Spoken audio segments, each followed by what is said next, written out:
Bismillahirrahmanirrahim. Ya nggih Bapak Ibu. Assalamualaikum warahmatullahi wabarakatuh. Selamat pagi Bapak Ibu. Alhamdulillahirabbil alamin. Puji syukur kita panjatkan kehadirat Allah Subhanahu wa taala yang mana pada pagi hari ini seperti biasa nggih Bapak Ibu, Rabu minggu pertama kita masih diberikan kesehatan. Sehat sedoyo Bapak Ibu. Alhamdulillah.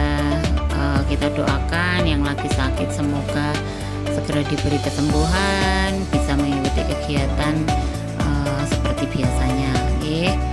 Alhamdulillah, hirobbil alamin, puji syukur kesempatan pada pagi hari ini seperti biasa. Pangapunten nih Bapak Ibu, ini saya agak kurang sehat, jadi nembe batuk pilek, tapi nggak apa-apa, tidak mengurangi isi dari materi pada pagi hari ini. Bapak Ibu, pada pagi hari ini saya akan menyampaikan tentang tata laksana penyakit diabetes mellitus.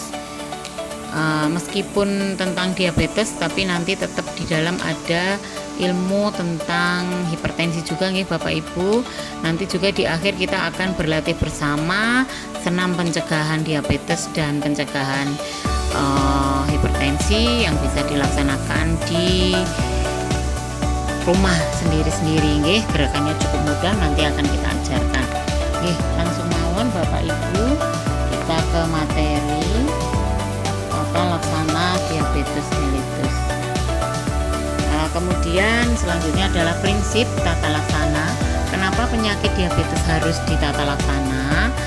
Itu ada beberapa prinsip Bapak Ibu nggih. Yang pertama adalah dimulai dengan pendekatan non farmakologi. Non farmakologi itu apa misalnya Pak? Edukasi, TNM, aktivitas fisik dan penurunan berat badan. Edukasi itu yang seperti ini, seperti yang kita lakukan. Kita setiap Rabu minggu pertama ada penyuluhan tentang diabetes, tentang hipertensi dan lain-lain sebagainya. Kemudian aktivitas fisik seperti biasa Bapak Ibu senam, tapi tidak hanya senam di Puskesmas Jumantono saja, monggo nanti di rumah bisa belajar tentang kegiatan atau Bapak Ibu mengerjakan kegiatan rumah rutinitas seperti biasa. Tetapi prinsip-prinsip diabetes harus tetap diperhatikan nggih. Kemudian penurunan berat badan nggih. Penurunan berat badan ini tidak melulu diet, nggak boleh makan apa-apa nggih Bapak Ibu, tetapi harus menjaga pola makan yang betul.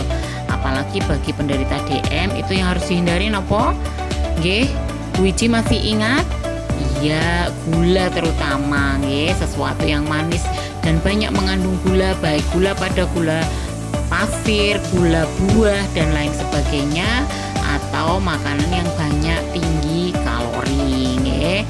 Kemudian kalau dengan menggunakan ini Bapak Ibu, non farmakologi tadi artinya tanpa pengobatan nggih, tidak berhasil, maka akan kita gunakan dengan cara farmakologi. Bila tidak tercapai, misalkan gula darah tetap tinggi, tujuannya apa Bapak Ibu? Selanjutnya tujuan tata laksana diabetes mellitus yang pertama adalah menghilangkan keluhan dan tanda DM. Pak Wardi tadi sudah menyebutkan nggih, tanda-tanda DM-nya apa.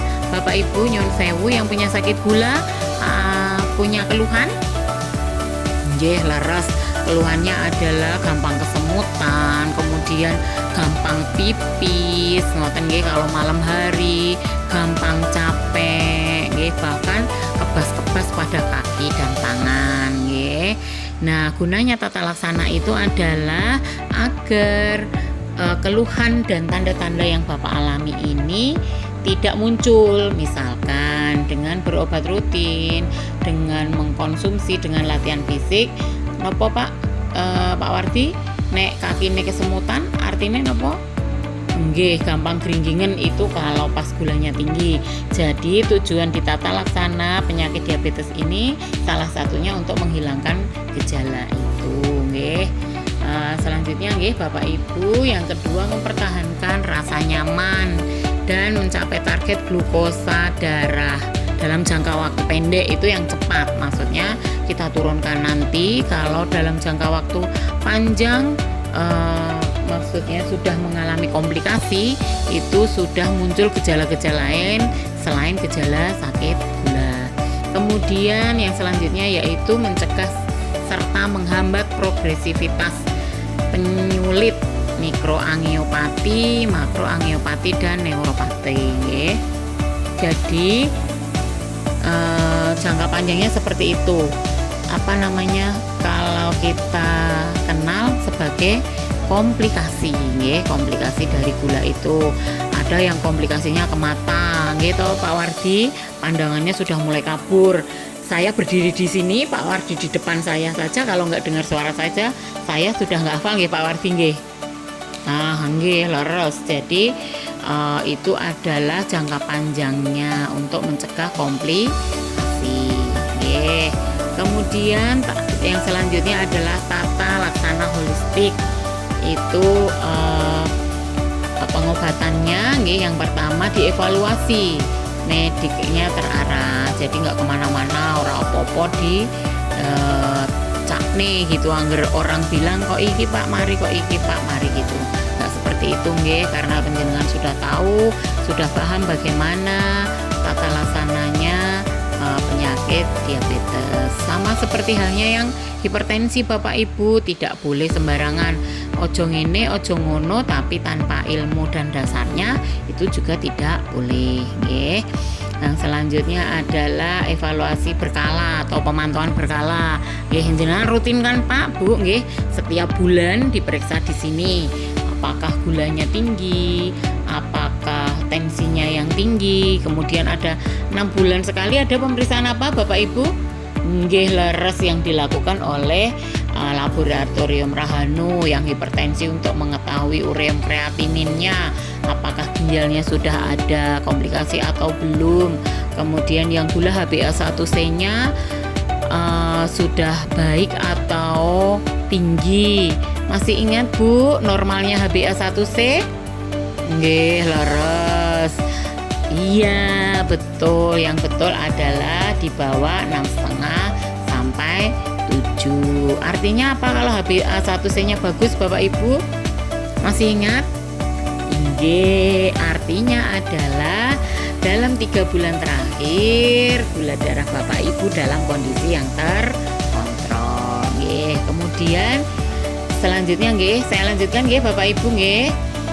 Pilar penata laksanaan diabetes yang pertama adalah edukasi. Edukasi sampun sudah seperti dijelaskan seperti ini. Bahkan mungkin materi yang kami sampaikan jenengan sekarang sudah pada hafal Bapak Ibu. Setiap minggu pertama di 1 bulan nih, Rabu minggu pertama selalu kami jelaskan. Dilaksanakan mboten Bapak Ibu?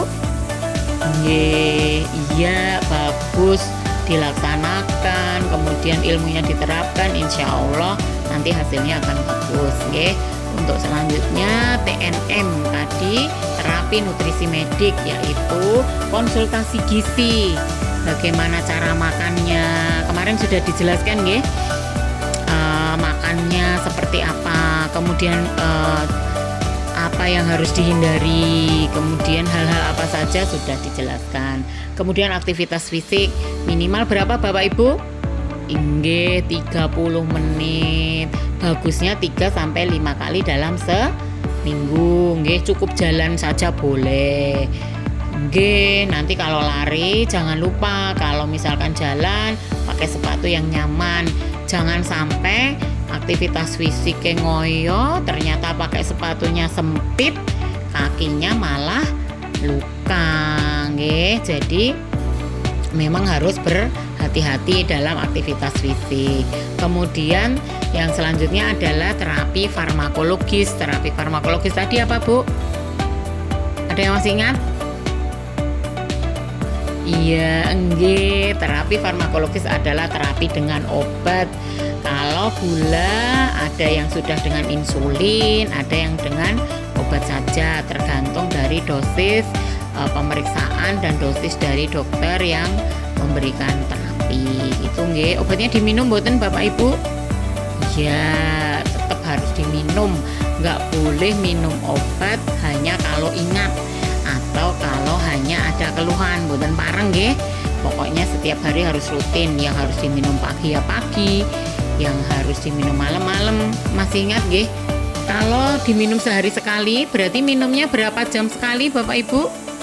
Iya betul, 24 jam sekali. Kalau pagi ya pagi, kalau tadi awalnya jam 7 pagi, besok minumnya jam 7 pagi lagi. Kalau yang 2 kali 12 jam, nggih betul. Kalau jam 8 pagi berarti ya jam 8 malam gitu. Kalau yang 3 kali itu sehari 3 kali per 8 jam. Makanya kalau dihitung cari jam-jam yang enak buat minum obat nggih Bapak Ibu nggih. Jangan esok jam 7, mengke siang jam 11, sore jam 4 mboten pareng nggih. Sebaiknya adalah per 8 jam nggih untuk minum obatnya ya nggih. Terus kita lanjutkan nggih Bapak Ibu. Evaluasinya seperti apa Bu? Evaluasi medik berkalanya atau pemantauannya itu melalui pemeriksaan. Yang pertama GDP. Apa GDP Bapak Ibu? Betul, gula darah puasa. Gula darah puasa itu normalnya berapa? Di bawah 100, nggih betul. Kalau gula darah puasa sebaiknya puasanya berapa jam Bapak Ibu? Nggih leres 10 jam melalui tidur. Jadi jam 10 malam nanti diperiksa jam 7 atau jam 8. Ada tetapinya. Pak Wardi masih ingat? Nggih betul, boleh minum air putih nggih. Kemudian GD2PP itu adalah gula darah 2 jam postprandia atau sesudah makan. Biasanya habis puasa diambil, disuruh makan, nanti 2 jam berikutnya disuruh kembali untuk dites lagi. Kemudian yang ketiga adalah HbA1c. Tadi masih ingat nggih? HbA1c-nya diambil setiap 6 bulan sekali. Normalnya 6,5 atau di bawah 7, di bawah 6,5 nggih. Kemudian pemeriksaan fisik serta penunjang lainnya. Ini seperti yang hipertensi. Jadi yang hipertensi juga dicek secara berkala, seperti tensinya bagaimana, apakah naik setiap bulannya atau bahkan nggak harus 1 bulan. Misalkan punya tensi di rumah sendiri, boleh setiap minggu ditensi. Nanti pemeriksaan di sini setiap 1 bulan sekali, nggih. Kemudian pemeriksaannya sama, ada pemeriksaan berkalanya, yaitu setiap 6 bulan sekalinya dites ureum kreatinin, kemudian kolesterolnya. Jadi faktor pemberatnya dari hipertensi juga diperiksa, nggih, seperti kolesterol dan sebagainya. Nggih, jadi sama meskipun diabetes dan hipertensi memiliki waktu pemeriksaan atau pemantauan berkala juga. Nggih, selanjutnya kami lanjutkan nggih Bapak Ibu. Nggih, nanti pertanyaannya di belakang saja nggih Bapak Ibu nggih. Ini materinya saya lanjutkan terlebih dahulu. Nggih. Selanjutnya adalah hal yang perlu diperhatikan dalam memilih obat hiperglikemik oral ya. Jadi ketika gulanya tinggi, sangat tinggi, bahkan naik ketika jenengan misalkan tidak rutin minum obat, setiap periksa tahu-tahu gulanya tinggi. Itu terapinya, atau ketika jenengan mulai ditemukan dulu waktu gulanya tinggi, sudah didiagnosa gula tinggi, itu terapinya dimulai dengan dosis yang rendah, kemudian dinaikkan secara bertahap nggih. Jadi tidak serta-merta Pak Dokter, Bu Dokter ngasih obatnya yang tinggi biar langsung turun, tidak baik nggih. Begitu, jadi turunnya menggunakan terapi dengan dosis rendah terlebih dahulu. Ketika dengan dosis rendah gula darah bisa turun, bisa terkontrol, itu tidak perlu menggunakan dosis yang tinggi. Kalaupun nanti dosisnya dinaikkan, nanti akan dinaikkan secara bertahap, nggih, tidak langsung dosis tinggi mboten.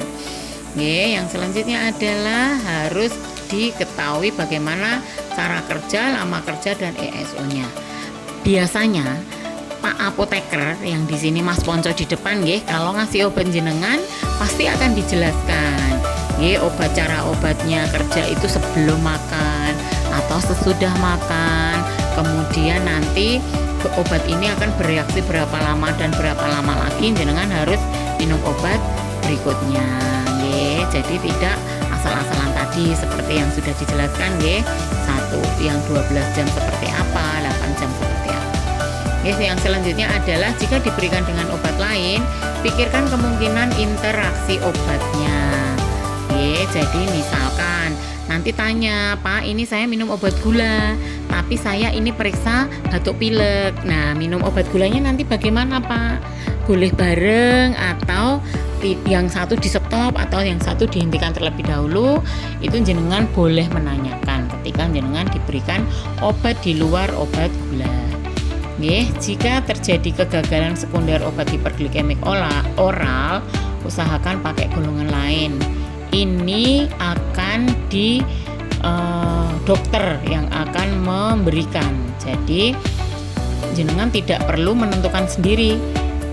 Aku ra cocok nganggo obat yang diombe gitu, terus jenengan beli insulin sendiri, nggak boleh karena yang menentukan berapa dosis insulin dalam setiap harinya itu adalah dari dokternya Pokoknya tidak boleh beli obat sendiri, diukur sendiri, diminum sendiri. Jadi nek Pak Wardi jangan suka beli obat di apotek ya, nggak boleh. Jadi kalau obatnya habis jenengan cukup kontrol saja ke puskesmas, nanti akan diperiksa gula darahnya berapa. Berarti dokter bisa menentukan pemberian obatnya harus pakai dosis seberapa. Itu Bapak Ibu, monggo yang mau tanya silahkan bisa bertanya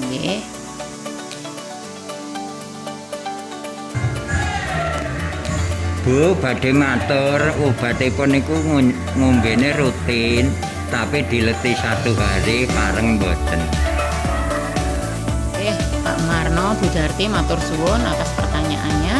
Saya jawab pertanyaan dari Pak Marno apakah boleh Bu minum obat itu dioglang, sehari minum sehari tidak minum gitu Kalau Pak Marno kan ada hipertensi, ada gula juga jadi nyuwun sewu Bapak, minum obatnya tidak boleh seperti itu Tadi kan sudah dibilang Pak, cara kerja obat ada yang 8 jam, ada yang 12 jam lah. Nanti kalau sehari minum, sehari tidak minum, nanti hasil dari interaksi obatnya ini tidak maksimal. Jadi nanti tahu-tahu gulanya tinggi, tensinya tinggi lah. Mungkin untuk Bapak Ibu yang lain juga perlu diperhatikan. Ngopo toh gula kuki aku ngombe obat kok ramidun-midun.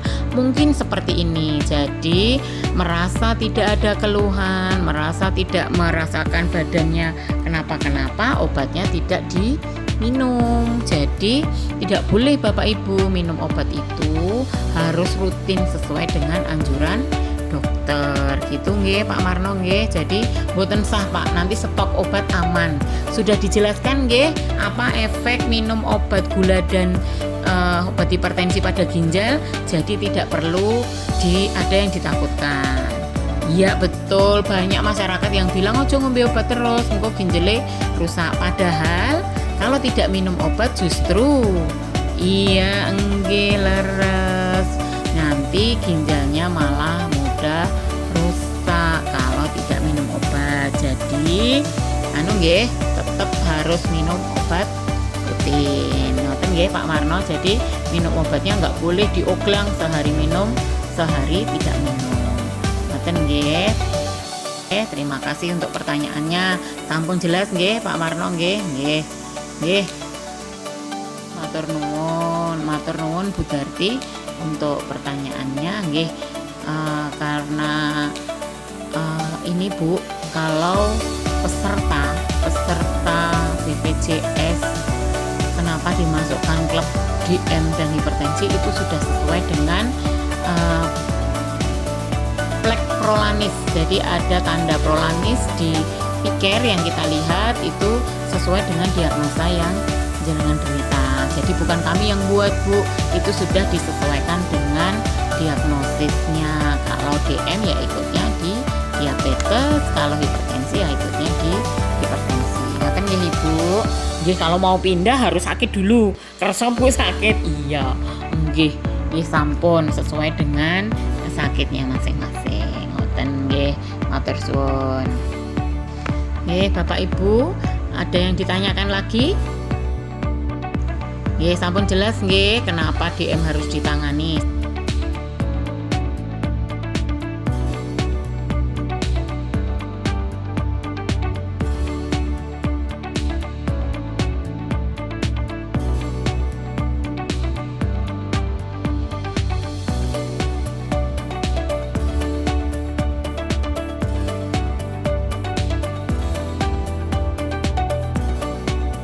Niki kita praktek senam bersama untuk DM dan hipertensi. Senam DM-nya dengan kaki nggih. Bapak Ibu monggo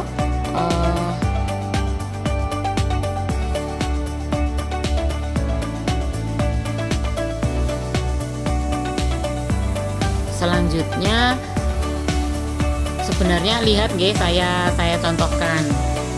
Posisinya duduk, kakinya dengan koran bisa, dengan kertas yang lainnya bisa. Gerakan pertamanya bisa meremas-remas koran dengan menggunakan kaki, tapi kakinya nggak boleh diangkat nggih Bu, cuma digerak-gerakkan saja.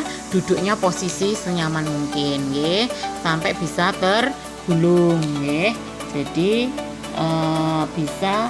Nah, kemudian setelah ini mampu bisa dengan gerakan yang lain, tumitnya diangkat, kemudian jari-jarinya yang diangkat, jinjit Bu, jinjit, kemudian jinjitnya pakai tumit, ya betul, monggo. Ya, seperti ini bisa diulang 10 hitungan, kemudian bisa jari-jarinya diangkat. Intinya hanya gerakan pada kaki nggih, Bapak Ibu nggih. Nah, untuk selanjutnya kita berlatih yang untuk hipertensi. Monggo bisa berdiri Bapak Ibu nggih. Kita hitung nggih gerakan pertama. Nah, jarinya ditepukkan nggih. 2 hitungan sampai 8 nggih. 1. Seperti contoh nggih Bapak Ibu nggih. 1 2 3 4 5 6 7 8. Sebaliknya Bu, yuk tangannya lurus, tepukkan. Jangan terlalu keras tapi senyaman mungkin sampai terasa. Nggih, dari bawah ke atas. 1 2 3 4 5 6 7 8. 1 2 3 4 5 7. Cukup nggih. Sebaliknya nggih Bapak Ibu nggih.